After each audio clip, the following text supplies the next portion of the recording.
नमस्कार बच्चों। आज हम फिर भक्तिन पाठ के पिछले व्याख्यान से आगे चलेंगे। पिछले व्याख्यान तक की कहानी को हम शॉर्ट में समझते हैं।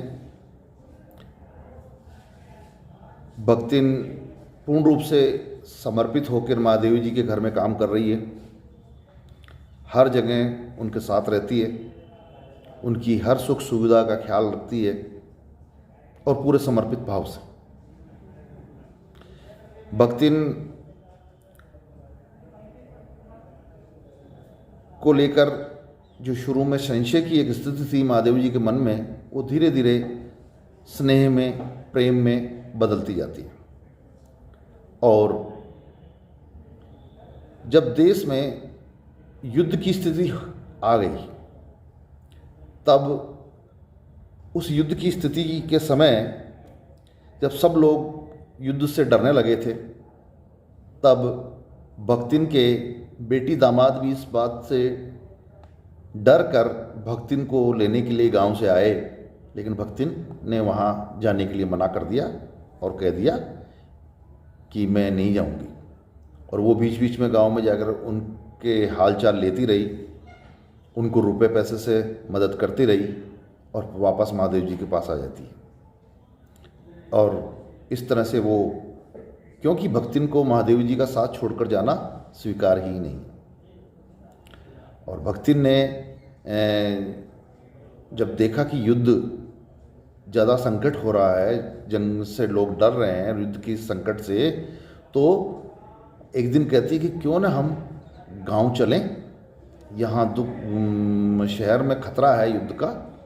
तो महादेव जी ने कहा कि गांव चलें, तो कैसे चलें, वहाँ कैसे रहेंगे। तो कहा कि मैं आपकी सारी व्यवस्था जो यहाँ होती है उसी तरह की व्यवस्था करने की कोशिश करूँगी कि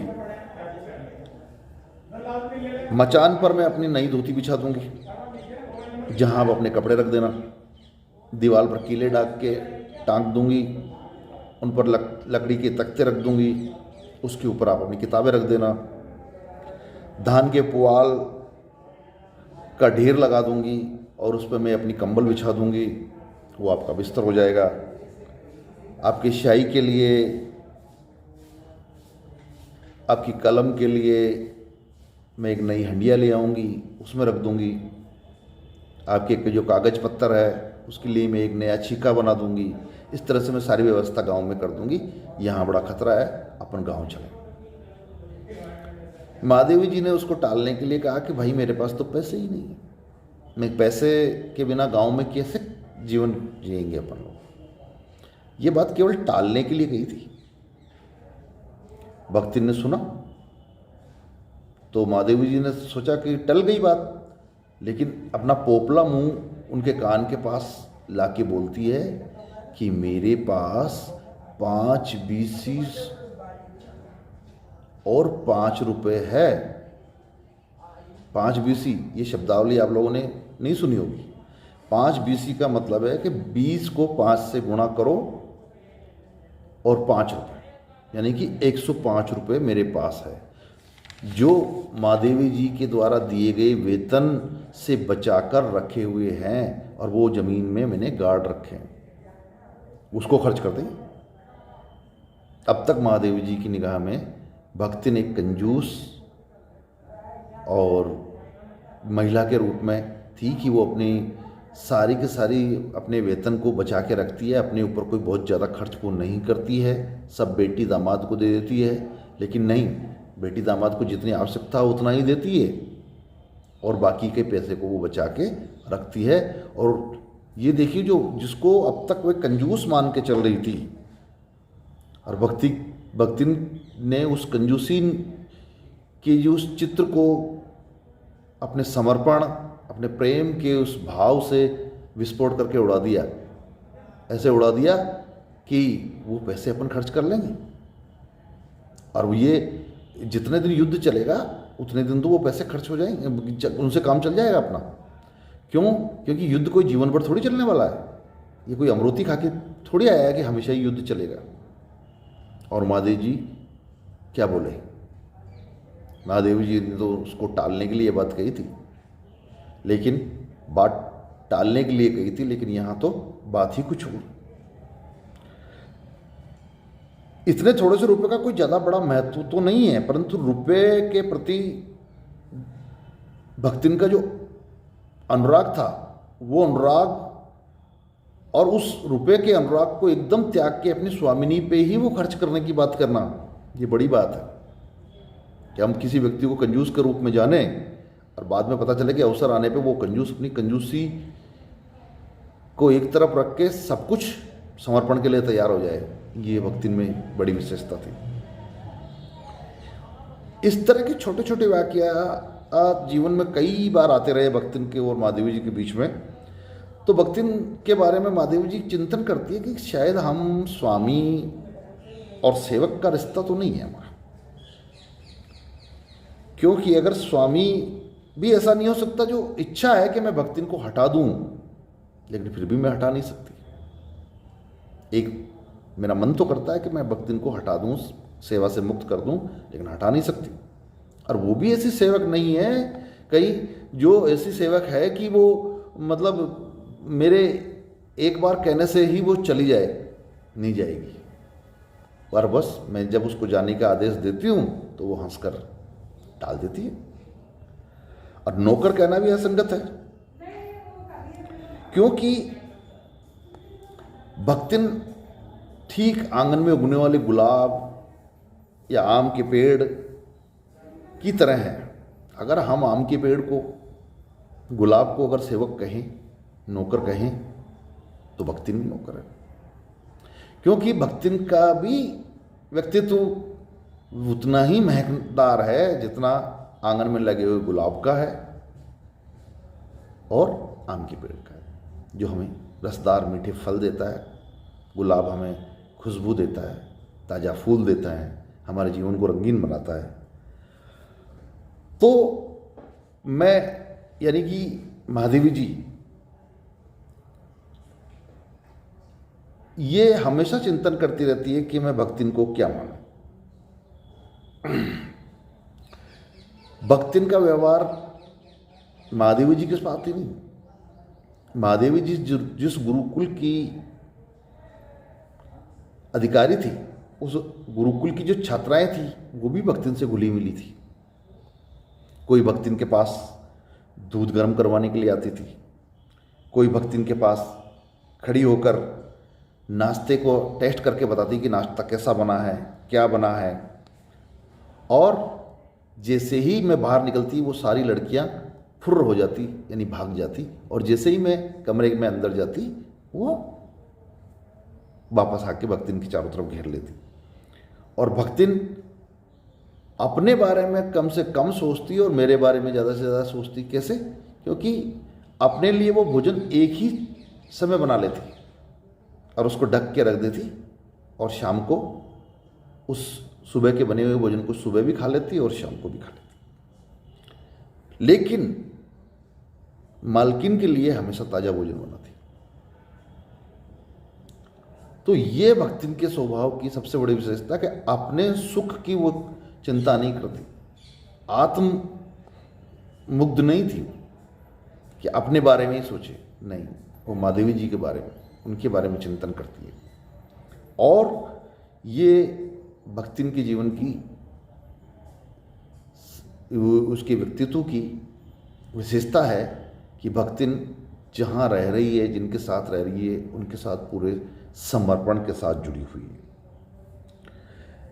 भक्तिन भले ही अनपढ़ थी, लेकिन अनपढ़ होने के बावजूद भी महादेवी से मिलने आने वाले लोगों का वो उतना ही सम्मान करती जितना वो आने वाले लोगों की निगाह में महादेवी जी के प्रति सम्मान होता।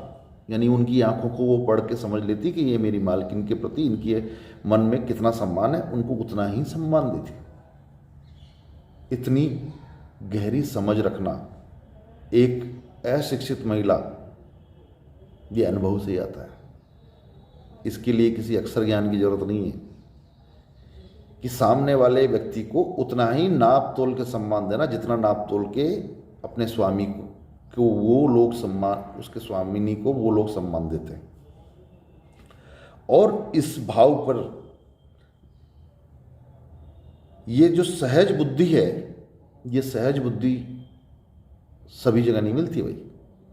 और इस सहज बुद्धि की कायल महादेवी जी थी कि एक अशिक्षित भक्तिन मेरे परिचित लोगों में से उन लोगों को तुरंत छांट लेती है जो मुझे मेरे साथ मन से जुड़े हुए हैं, मन से मेरा सम्मान करते हैं, तो वो उनका मन से सम्मान करती। जो केवल औपचारिक रूप से सम्मान करते हैं उनके साथ औपचारिक रूप से सम्मान करती।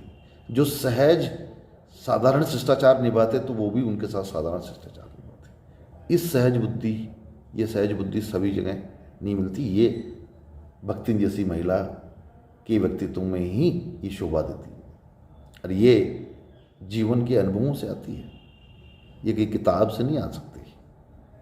जब हम जीवन में विकट से विकट परिस्थितियों का सामना करते करते करते इतने अनुभवशील हो जाते हैं कि हम सामने वाले व्यक्ति के चेहरे और आंखों के भाव से उसके मन को पढ़ सकते हैं। कभी कभार वो महादेवी जी के पास आने वाले लोगों को कहती, अरे वो फलां जिनके लंबे लंबे कुर्ते हैं, लंबे लंबे बाल हैं, किसी को वेशभूषा से याद रखती है और किसी को कई बार उनके नाम का अपभ्रंश किया हुआ रूप से याद रखती है, पर वो याद जरूर रखती है। किसी को कपड़े से याद रखती है, वेशभूषा से याद रखती है, बाहरी बनावट से याद रखती है और किसी को उसके नाम के बिगड़े हुए अपभ्रंश रूप से याद रखती है। महादेवी जी के साथ रहते रहते उसे कविता और का भी हल्का हल्का ध्यान, कविता के बारे में, शिल्प के बारे में ध्यान नहीं हो तो, लेकिन कविता के भाव के बारे में तो वो थोड़ा थोड़ा समझ नहीं लगी थी। पर वो ज़्यादा आदर भाव कविता का या कवियों का वो ज़्यादा समझ नहीं पाती थी, उनको देती नहीं थी। कई बार किसी कवि को लंबे बालों में देखती, अस्त व्यस्त वेशभूषा देखती तो तुरंत कह देती, अरे काहू कवा लिखे कविता लिखे जानत, का ओहू कविता लिखी जानत, क्या ये कविता लिखना जानता है? और तुरंत ही उसकी अवज्ञा प्रकट हो जाती। तब वो कुछो करियो धरियो ना, बस गली गली गावत बजावत फिरियो। तब तो ये कुछ मतलब करता धरता नहीं है, बस गली गली गाता है, बजाता है और घूमता रहता है। क्या ये कविता करता है? इससे जीवन चलता है? भक्तिन की निगाह में जीवन चलाने के लिए परिश्रम, मेहनत ये आवश्यक है। केवल कविता से जीवन नहीं चलता, ये भी अनुभव से आता है। कभी कभार जब महादेवी जी के गुरुकुल का कोई विद्यार्थी आज़ादी के आंदोलन के दौरान पकड़ा जाता और वो जेल चला जाता, तो ये बात जब भक्तिन सुनती तो भक्तिन बड़ी दुखी होती और कहती, अरे छोटे से बच्चे को जेल में डाल दिया, क्या उसकी माँ को बड़े लाट साहब से लड़ना चाहिए, वहाँ जाके अपनी बात कहनी चाहिए।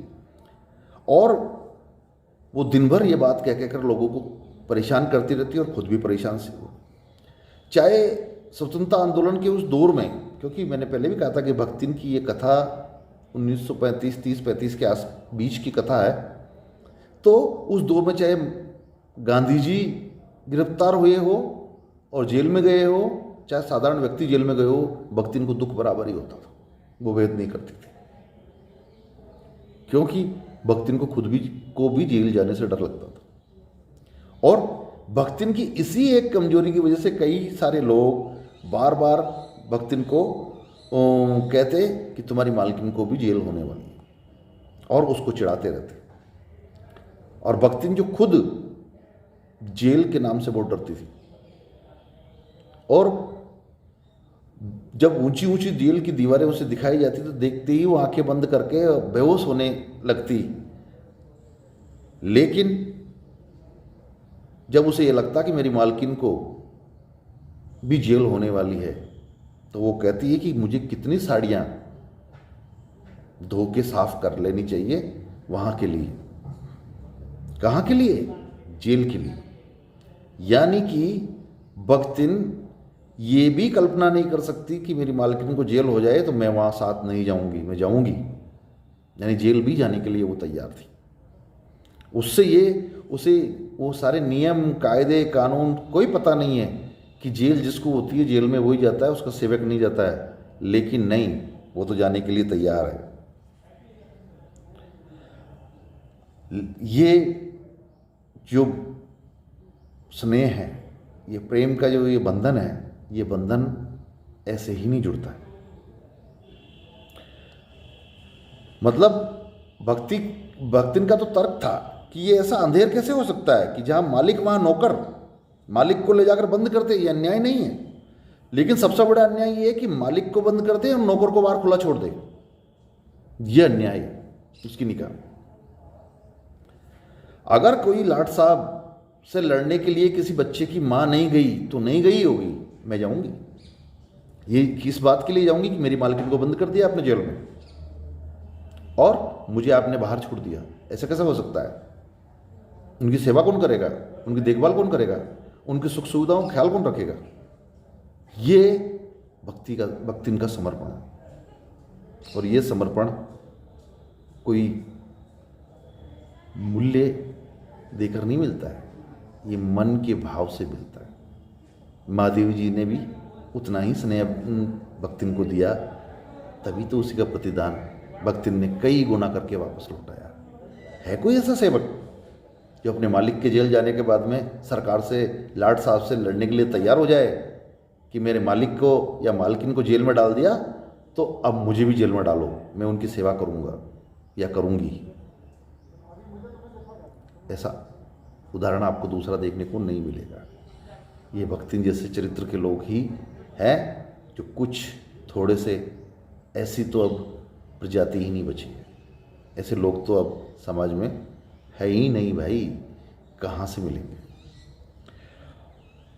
ऐसी विषम परिस्थितियों की कल्पना में भी दुर्लभ थी, क्योंकि भक्तिन किसी भी हालत में, किसी भी विषम परिस्थिति में ये कल्पना ही नहीं कर सकती थी कि मैं अपनी स्वामिनी को छोड़ के कहीं अलग रहूं या जहाँ स्वामिनी जाए वहाँ मैं नहीं जाऊं।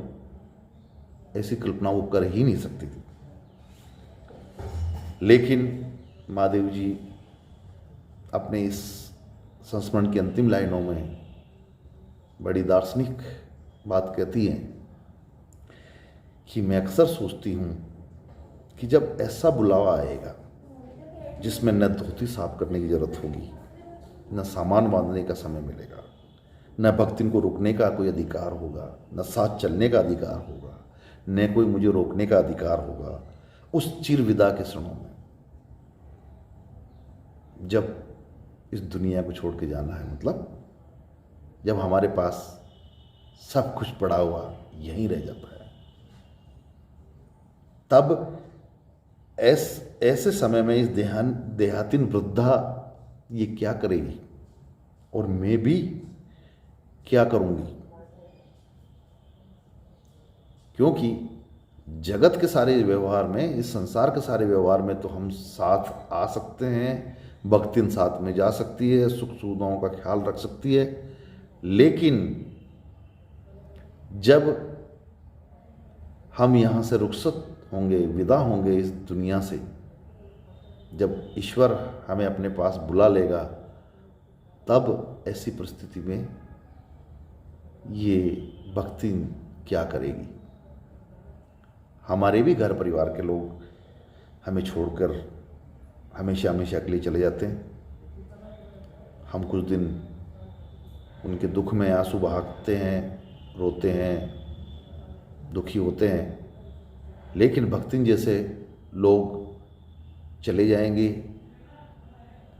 या पहले मान लो महादेवी जी चली जाएं, ऐसे समय पर दोनों की क्या स्थिति होगी, ये महादेवी जी की भी समझ में नहीं आ रहा। और महादेवी जी अपनी बात को ख़त्म करते हुए कहती है कि भले ही मैंने भक्तिन के जीवन के चारों अध्याय आप लोगों को सुना डाले हैं, लिख डाले हैं, कह डाले हैं, लेकिन उसके बावजूद भी भक्तिन की कहानी पूरी नहीं है।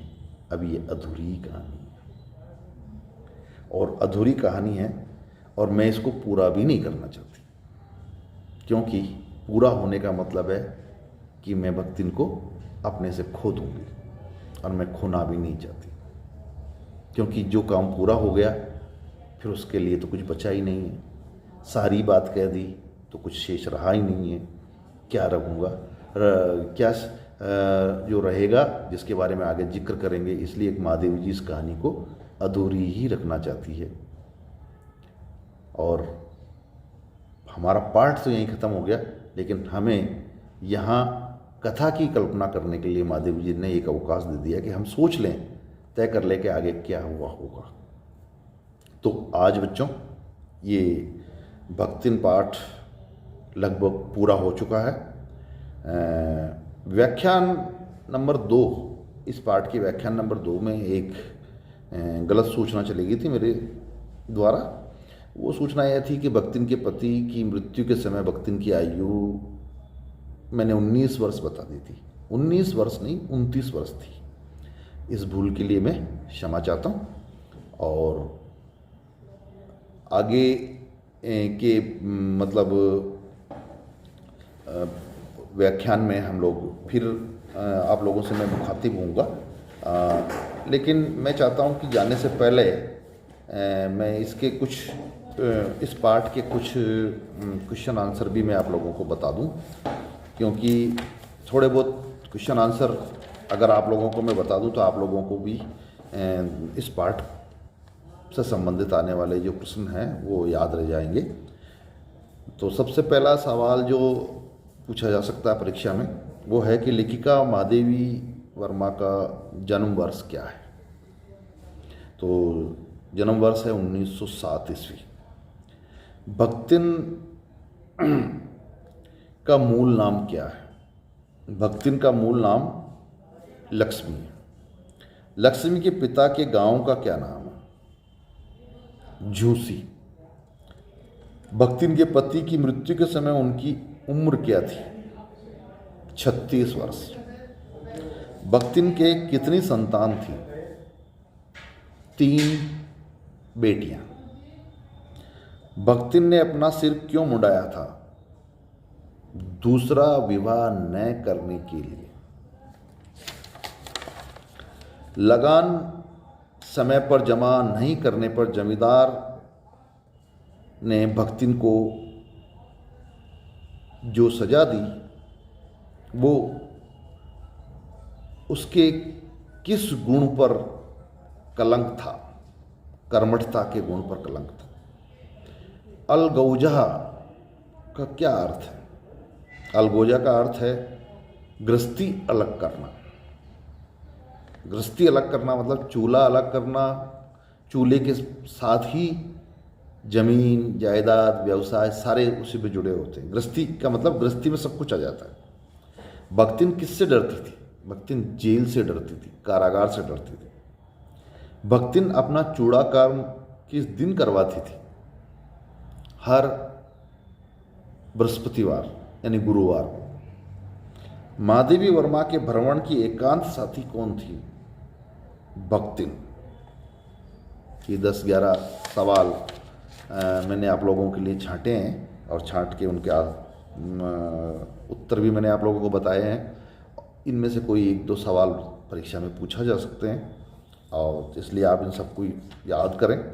और उसके अलावा जो PDF सामग्री जो जा रही है ना, उसको भी आप देखें, पढ़ें। उसमें भी इन सवालों का के जवाब हैं और ये सवाल भी हैं। तो हम पुनः किसी अगले व्याख्यान में मुलाकात करेंगे। तब तक के लिए नमस्कार। नमस्कार बच्चों, आज हम फिर भक्तिन पाठ के पिछले व्याख्यान से आगे चलेंगे। पिछले व्याख्यान तक की कहानी को हम शॉर्ट में समझते हैं। भक्तिन पूर्ण रूप से समर्पित होकर महादेवी जी के घर में काम कर रही है। हर जगह उनके साथ रहती है, उनकी हर सुख सुविधा का ख्याल रखती है और पूरे समर्पित भाव से। भक्तिन को लेकर जो शुरू में संशय की एक स्थिति थी महादेव जी के मन में, वो धीरे धीरे स्नेह में, प्रेम में बदलती जाती है। और जब देश में युद्ध की स्थिति आ गई, तब उस युद्ध की स्थिति के समय जब सब लोग युद्ध से डरने लगे थे, तब भक्तिन के बेटी दामाद भी इस बात से डर कर भक्तिन को लेने के लिए गांव से आए, लेकिन भक्तिन ने वहाँ जाने के लिए मना कर दिया और कह दिया कि मैं नहीं जाऊँगी। और वो बीच बीच में गांव में जाकर उनके हालचाल लेती रही, उनको रुपए पैसे से मदद करती रही और वापस महादेव जी के पास आ जाती है। और इस तरह से वो, क्योंकि भक्तिन को महादेव जी का साथ छोड़कर जाना स्वीकार ही नहीं। और भक्तिन ने जब देखा कि युद्ध ज़्यादा संकट हो रहा है, जंग से लोग डर रहे हैं युद्ध की संकट से, तो एक दिन कहती है कि क्यों ना हम गांव चलें, यहाँ शहर में खतरा है युद्ध का। तो महादेव जी ने कहा कि गांव चलें, तो कैसे चलें, वहाँ कैसे रहेंगे। तो कहा कि मैं आपकी सारी व्यवस्था जो यहाँ होती है उसी तरह की व्यवस्था करने की कोशिश करूँगी कि मचान पर मैं अपनी नई धोती बिछा दूँगी, जहाँ आप अपने कपड़े रख देना, दीवार पर कीले डाल के टांग दूँगी, उन पर लकड़ी के तख्ते रख दूँगी, उसके ऊपर आप अपनी किताबें रख देना, धान के पुआल का ढेर लगा दूँगी और उस पर मैं अपनी कंबल बिछा दूँगी, वो आपका बिस्तर हो जाएगा। आपकी स्याही के लिए, आपकी कलम के लिए मैं एक नई हंडिया ले आऊँगी, उसमें रख दूँगी। आपके जो कागज़ पत्तर है उसके लिए मैं एक नया छीका बना दूँगी। इस तरह से मैं सारी व्यवस्था गांव में कर दूँगी, यहाँ बड़ा खतरा है, अपन गांव चलें।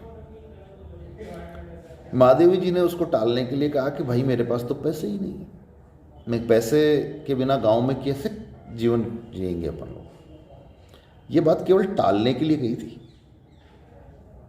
भक्तिन ने सुना तो महादेवी जी ने सोचा कि टल गई बात, लेकिन अपना पोपला मुंह उनके कान के पास लाके बोलती है कि मेरे पास 5 बीसी और 5 रुपए है। 5 बीसी, ये शब्दावली आप लोगों ने नहीं सुनी होगी। 5 बीसी का मतलब है कि 20 को 5 से गुणा करो और 5 रुपये, यानी कि 105 रुपये मेरे पास है, जो महादेवी जी के द्वारा दिए गए वेतन से बचाकर रखे हुए हैं और वो ज़मीन में मैंने गाड़ रखे हैं, उसको खर्च कर दें। अब तक महादेवी जी की निगाह में भक्तिन एक कंजूस और महिला के रूप में थी कि वो अपनी सारी की सारी अपने वेतन को बचा के रखती है, अपने ऊपर कोई बहुत ज़्यादा खर्च वो नहीं करती है, सब बेटी दामाद को दे देती है। लेकिन नहीं, बेटी दामाद को जितनी आवश्यकता है उतना ही देती है और बाकी के पैसे को वो बचा के रखती है। और ये देखिए, जो जिसको अब तक वे कंजूस मान के चल रही थी, और भक्तिन ने उस कंजूसी के जो उस चित्र को अपने समर्पण, अपने प्रेम के उस भाव से विस्फोट करके उड़ा दिया। ऐसे उड़ा दिया कि वो पैसे अपन खर्च कर लेंगे, और ये जितने दिन युद्ध चलेगा उतने दिन तो वो पैसे खर्च हो जाएंगे, उनसे काम चल जाएगा अपना। क्यों? क्योंकि युद्ध कोई जीवन भर थोड़ी चलने वाला है, ये कोई अमरूती खा के थोड़ी आया है कि हमेशा ही युद्ध चलेगा। और महादेव जी क्या बोले? महादेव जी ने तो उसको टालने के लिए ये बात कही थी, लेकिन बात टालने के लिए कही थी, लेकिन यहाँ तो बात ही कुछ और। इतने थोड़े से रुपए का कोई ज़्यादा बड़ा महत्व तो नहीं है, परंतु रुपए के प्रति भक्तिन का जो अनुराग था, वो अनुराग और उस रुपए के अनुराग को एकदम त्याग के अपनी स्वामिनी पे ही वो खर्च करने की बात करना, ये बड़ी बात है। कि हम किसी व्यक्ति को कंजूस के रूप में जाने और बाद में पता चले कि अवसर आने पे वो कंजूस अपनी कंजूसी को एक तरफ रख के सब कुछ समर्पण के लिए तैयार हो जाए। ये भक्तिन में बड़ी विशेषता थी। इस तरह के छोटे छोटे वाकया जीवन में कई बार आते रहे भक्तिन के और महादेवी जी के बीच में। तो भक्तिन के बारे में महादेवी जी चिंतन करती है कि शायद हम स्वामी और सेवक का रिश्ता तो नहीं है हमारा, क्योंकि अगर स्वामी भी ऐसा नहीं हो सकता जो इच्छा है कि मैं भक्तिन को हटा दूं, लेकिन फिर भी मैं हटा नहीं सकती। एक मेरा मन तो करता है कि मैं भक्तिन को हटा दूं, सेवा से मुक्त कर दूं, लेकिन हटा नहीं सकती। और वो भी ऐसी सेवक नहीं है कहीं जो ऐसी सेवक है कि वो मतलब मेरे एक बार कहने से ही वो चली जाए, नहीं जाएगी। और बस मैं जब उसको जाने का आदेश देती हूँ तो वो हंसकर टाल देती है। और नौकर कहना भी असंगत है, क्योंकि भक्तिन ठीक आंगन में उगने वाले गुलाब या आम के पेड़ की तरह है। अगर हम आम के पेड़ को, गुलाब को अगर सेवक कहें, नौकर कहें, तो भक्तिन भी नौकर है, क्योंकि भक्तिन का भी व्यक्तित्व उतना ही महकदार है जितना आंगन में लगे हुए गुलाब का है और आम के पेड़ का है, जो हमें रसदार मीठे फल देता है। गुलाब हमें खुशबू देता है, ताज़ा फूल देता है, हमारे जीवन को रंगीन बनाता है। तो मैं यानी कि महादेवी जी ये हमेशा चिंतन करती रहती है कि मैं भक्तिन को क्या मानूं। भक्तिन का व्यवहार महादेवी जी के साथ ही नहीं, महादेवी जी जिस गुरुकुल की अधिकारी थी, उस गुरुकुल की जो छात्राएं थी वो भी भक्तिन से घुली मिली थी। कोई भक्तिन के पास दूध गर्म करवाने के लिए आती थी, कोई भक्तिन के पास खड़ी होकर नाश्ते को टेस्ट करके बताती कि नाश्ता कैसा बना है, क्या बना है। और जैसे ही मैं बाहर निकलती वो सारी लड़कियां फुर्र हो जाती, यानी भाग जाती, और जैसे ही मैं कमरे में अंदर जाती वो वापस आके भक्तिन की चारों तरफ घेर लेती। और भक्तिन अपने बारे में कम से कम सोचती और मेरे बारे में ज़्यादा से ज़्यादा सोचती। कैसे? क्योंकि अपने लिए वो भोजन एक ही समय बना लेती और उसको ढक के रख देती, और शाम को उस सुबह के बने हुए भोजन को सुबह भी खा लेती और शाम को भी खा लेती। लेकिन मालकिन के लिए हमेशा ताज़ा भोजन बनाती। तो ये भक्तिन के स्वभाव की सबसे बड़ी विशेषता कि अपने सुख की वो चिंता नहीं करती, आत्म मुग्ध नहीं थी कि अपने बारे में ही सोचे, नहीं, वो महादेवी जी के बारे में, उनके बारे में चिंतन करती है। और ये भक्तिन के जीवन की,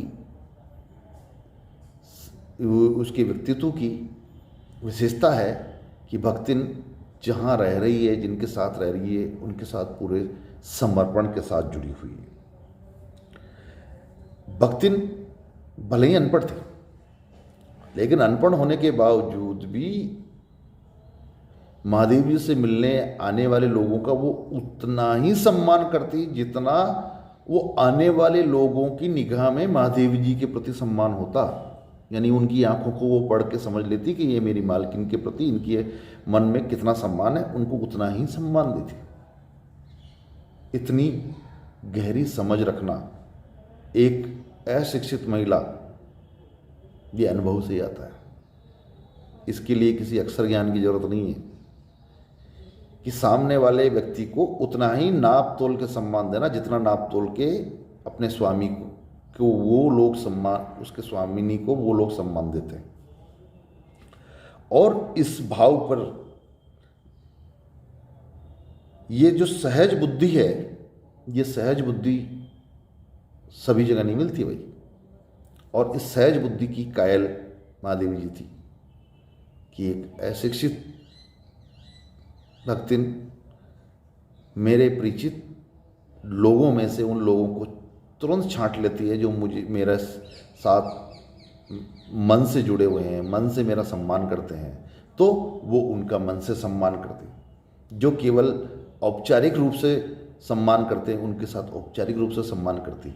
जो सहज साधारण शिष्टाचार निभाते तो वो भी उनके साथ साधारण शिष्टाचार निभाते। इस सहज बुद्धि, ये सहज बुद्धि सभी जगह नहीं मिलती। ये भक्तिन जैसी महिला के व्यक्तित्व में ही ये शोभा देती है, और ये जीवन के अनुभवों से आती है, ये कोई किताब से नहीं आ सकती। जब हम जीवन में विकट से विकट परिस्थितियों का सामना करते करते करते इतने अनुभवशील हो जाते हैं कि हम सामने वाले व्यक्ति के चेहरे और आंखों के भाव से उसके मन को पढ़ सकते हैं। कभी कभार वो महादेवी जी के पास आने वाले लोगों को कहती है, अरे वो फलां जिनके लंबे लंबे कुर्ते हैं, लंबे लंबे बाल हैं, किसी को वेशभूषा से याद रखती है, और किसी को कई बार उनके नाम का अपभ्रंश किया हुआ रूप से याद रखती है, पर वो याद जरूर रखती है। किसी को कपड़े से याद रखती है, वेशभूषा से याद रखती है, बाहरी बनावट से याद रखती है, और किसी को उसके नाम के बिगड़े हुए अपभ्रंश रूप से याद रखती है। महादेवी जी के साथ रहते रहते उसे कविता और का भी हल्का हल्का ध्यान, कविता के बारे में, शिल्प के बारे में ध्यान नहीं हो तो, लेकिन कविता के भाव के बारे में तो वो थोड़ा थोड़ा समझ नहीं लगी थी। पर वो ज़्यादा आदर भाव कविता का या कवियों का वो ज़्यादा समझ नहीं पाती थी, उनको देती नहीं थी। कई बार किसी कवि को लंबे बालों में देखती, अस्त व्यस्त वेशभूषा देखती, तो तुरंत कह देती, अरे काहू कवा लिखे कविता लिखे जानत, का ओहू कविता लिखे जानत, क्या ये कविता लिखना जानता है? और तुरंत ही उसकी अवज्ञा प्रकट हो जाती। तब वो कुछो करियो धरियो ना, बस गली गली गावत बजावत फिरियो। तब तो ये कुछ मतलब करता धरता नहीं है, बस गली गली गाता है, बजाता है और घूमता रहता है। क्या ये कविता करता है? इससे जीवन चलता है? भक्तिन की निगाह में जीवन चलाने के लिए परिश्रम, मेहनत ये आवश्यक है। केवल कविता से जीवन नहीं चलता, ये भी अनुभव से आता है। कभी कभार जब महादेवी जी के गुरुकुल का कोई विद्यार्थी आज़ादी के आंदोलन के दौरान पकड़ा जाता और वो जेल चला जाता, तो ये बात जब भक्तिन सुनती तो भक्तिन बड़ी दुखी होती और कहती, अरे छोटे से बच्चे को जेल में डाल दिया, क्या उसकी माँ को बड़े लाट साहब से लड़ना चाहिए, वहाँ जाके अपनी बात कहनी चाहिए। और वो दिन भर ये बात कह कहकर लोगों को परेशान करती रहती और खुद भी परेशान सी हो। चाहे स्वतंत्रता आंदोलन के उस दौर में, क्योंकि मैंने पहले भी कहा था कि भक्तिन की ये कथा 1935 30-35 के आस बीच की कथा है, तो उस दौर में चाहे गांधी जी गिरफ्तार हुए हो और जेल में गए हो, चाहे साधारण व्यक्ति जेल में गए हो, भक्तिन को दुख बराबर ही होता था। वो भेद नहीं करती थी, क्योंकि भक्तिन को खुद भी जेल जाने से डर लगता था। और भक्तिन की इसी एक कमजोरी की वजह से कई सारे लोग बार बार भक्तिन को कहते कि तुम्हारी मालकिन को भी जेल होने वाली है, और उसको चिढ़ाते रहते। और भक्तिन जो खुद जेल के नाम से बहुत डरती थी, और जब ऊंची ऊंची जेल की दीवारें उसे दिखाई जाती तो देखते ही वो आंखें बंद करके बेहोश होने लगती। लेकिन जब उसे ये लगता कि मेरी मालकिन को भी जेल होने वाली है, तो वो कहती है कि मुझे कितनी साड़ियाँ धो के साफ कर लेनी चाहिए वहाँ के लिए। कहाँ के लिए? जेल के लिए। यानी कि भक्तिन ये भी कल्पना नहीं कर सकती कि मेरी मालकिन को जेल हो जाए तो मैं वहाँ साथ नहीं जाऊँगी, मैं जाऊँगी। यानी जेल भी जाने के लिए वो तैयार थी। उसे वो सारे नियम कायदे कानून कोई पता नहीं है कि जेल जिसको होती है जेल में वही जाता है, उसका सेवक नहीं जाता है। लेकिन नहीं, वो तो जाने के लिए तैयार है। ये जो स्नेह है ये प्रेम का जो ये बंधन है, ये बंधन ऐसे ही नहीं जुड़ता है। मतलब भक्तिन का तो तर्क था कि ये ऐसा अंधेर कैसे हो सकता है कि जहाँ मालिक वहाँ नौकर, मालिक को ले जाकर बंद करते, ये अन्याय नहीं है। लेकिन सबसे बड़ा अन्याय ये है कि मालिक को बंद करते और नौकर को बाहर खुला छोड़ दे, ये अन्याय उसकी निकाह। अगर कोई लाट साहब से लड़ने के लिए किसी बच्चे की माँ नहीं गई तो नहीं गई होगी, मैं जाऊंगी। ये किस बात के लिए जाऊंगी कि मेरी मालकिन को बंद कर दिया आपने जेल में और मुझे आपने बाहर छोड़ दिया, ऐसा कैसा हो सकता है? उनकी सेवा कौन करेगा? उनकी देखभाल कौन करेगा? उनकी सुख सुविधाओं का ख्याल कौन रखेगा? ये भक्तिन का समर्पण है। और ये समर्पण कोई मूल्य देकर नहीं मिलता है, ये मन के भाव से मिलता है। महादेव जी ने भी उतना ही स्नेह भक्तिन को दिया, तभी तो उसी का प्रतिदान भक्तिन ने कई गुना करके वापस लौटाया। है कोई ऐसा सेवक जो अपने मालिक के जेल जाने के बाद में सरकार से, लाट साहब से लड़ने के लिए तैयार हो जाए कि मेरे मालिक को या मालकिन को जेल में डाल दिया तो अब मुझे भी जेल में डालो, मैं उनकी सेवा करूंगा या करूंगी? ऐसा उदाहरण आपको दूसरा देखने को नहीं मिलेगा। ये भक्तिन जैसे चरित्र के लोग ही हैं जो कुछ थोड़े से, ऐसी तो अब प्रजाति ही नहीं बची है। ऐसे लोग तो अब समाज में है ही नहीं भाई, कहाँ से मिलेंगे? ऐसी विषम परिस्थितियों की कल्पना में भी दुर्लभ थी, क्योंकि भक्तिन किसी भी हालत में, किसी भी विषम परिस्थिति में ये कल्पना ही नहीं कर सकती थी कि मैं अपनी स्वामिनी को छोड़ के कहीं अलग रहूं या जहाँ स्वामिनी जाए वहाँ मैं नहीं जाऊं। ऐसी कल्पना वो कर ही नहीं सकती थी।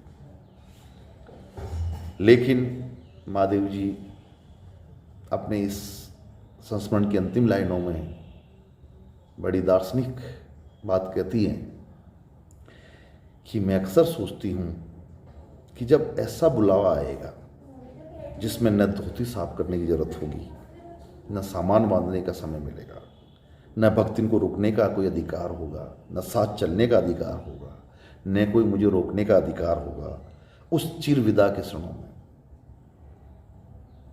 जब इस दुनिया को छोड़ के जाना है, मतलब जब हमारे पास सब कुछ पड़ा हुआ यहीं रह जाता है, तब ऐसे समय में इस देहातीन वृद्धा ये क्या करेगी और मैं भी क्या करूंगी?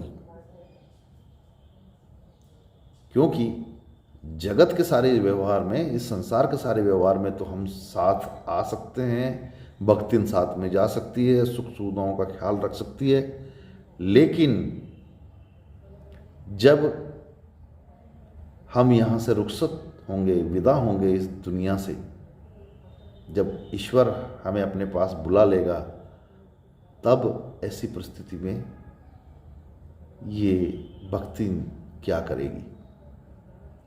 हमारे भी घर परिवार के लोग हमें छोड़कर हमेशा हमेशा के लिए चले जाते हैं। हम कुछ दिन उनके दुख में आंसू बहाते हैं, रोते हैं, दुखी होते हैं, लेकिन भक्तिन जैसे लोग चले जाएंगे, या पहले मान लो महादेव जी चली जाएं, ऐसे समय पर दोनों की क्या स्थिति होगी, ये महादेव जी की भी समझ में नहीं आ रहा। और महादेव जी अपनी बात को ख़त्म करते हुए कहती है कि भले ही मैंने भक्तिन के जीवन के चारों अध्याय आप लोगों को सुना डाले हैं, लिख डाले हैं, कह डाले हैं, लेकिन उसके बावजूद भी भक्तिन की कहानी पूरी नहीं है। अभी ये अधूरी कहानी है, और अधूरी कहानी है, और मैं इसको पूरा भी नहीं करना चाहती, क्योंकि पूरा होने का मतलब है कि मैं भक्तिन को अपने से खो दूंगी, और मैं खोना भी नहीं चाहती, क्योंकि जो काम पूरा हो गया फिर उसके लिए तो कुछ बचा ही नहीं है। सारी बात कह दी तो कुछ शेष रहा ही नहीं है, क्या रखूँगा, क्या जो रहेगा, जिसके बारे में आगे जिक्र करेंगे, इसलिए एक महादेवी जी इस कहानी को अधूरी ही रखना चाहती है। और हमारा पाठ तो यहीं ख़त्म हो गया, लेकिन हमें यहाँ कथा की कल्पना करने के लिए महादेवी जी ने एक अवकाश दे दिया कि हम सोच लें, तय कर लें कि आगे क्या हुआ होगा। तो आज बच्चों ये भक्तिन पाठ लगभग पूरा हो चुका है।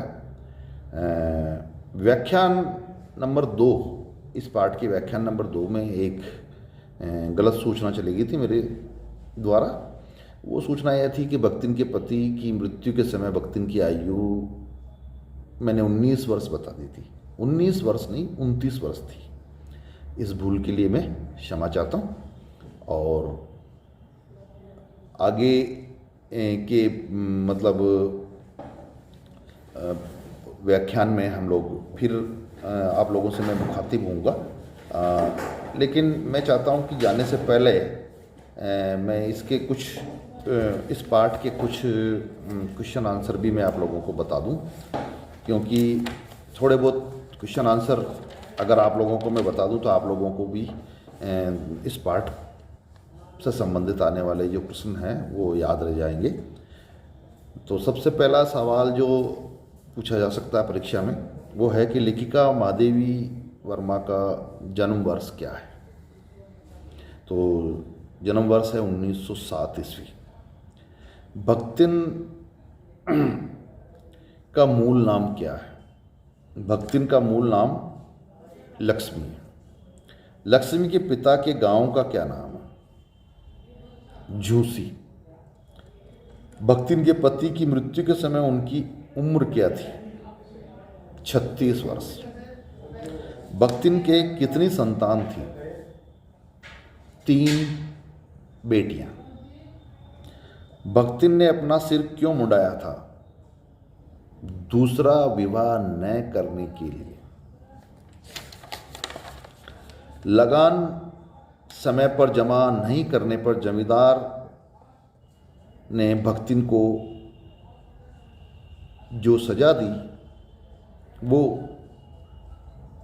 उसके किस गुण पर कलंक था। कर्मठता के गुण पर कलंक था। अलगौजा का क्या अर्थ है। अलगोजा का अर्थ है गृहस्थी अलग करना।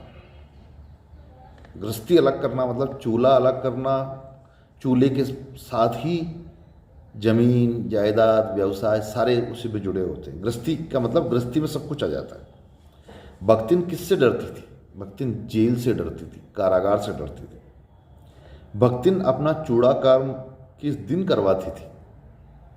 हर बृहस्पतिवार यानी गुरुवार को। महादेवी वर्मा के भ्रमण की एकांत साथी कौन थी। भक्तिन। ये 10-11 सवाल मैंने आप लोगों के लिए छांटे हैं और छांट के उनके उत्तर भी मैंने आप लोगों को बताए हैं। इनमें से कोई 1-2 सवाल परीक्षा में पूछा जा सकते हैं और इसलिए आप इन सबको याद करें। और उसके अलावा जो PDF सामग्री जो जारी है ना, उसको भी आप देखें, पढ़ें। उसमें भी इन सवालों का के जवाब हैं और ये सवाल भी हैं। तो हम पुनः किसी अगले व्याख्यान में मुलाकात करेंगे। तब तक के लिए नमस्कार।